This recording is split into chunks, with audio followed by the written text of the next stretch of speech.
The following message is transmitted at the request of local authorities.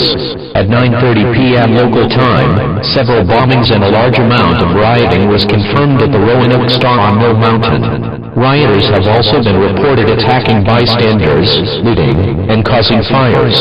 Casualties are now in the double digits.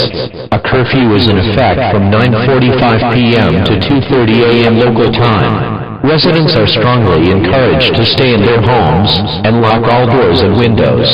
If you must go outside, do not approach these rioters as they are considered extremely dangerous.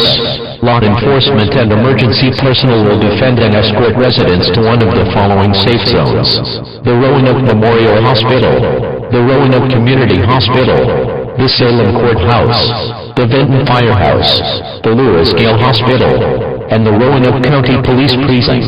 Avoid downtown Roanoke until further notice. Please stay tuned to local news media outlets for further details and information on this developing situation.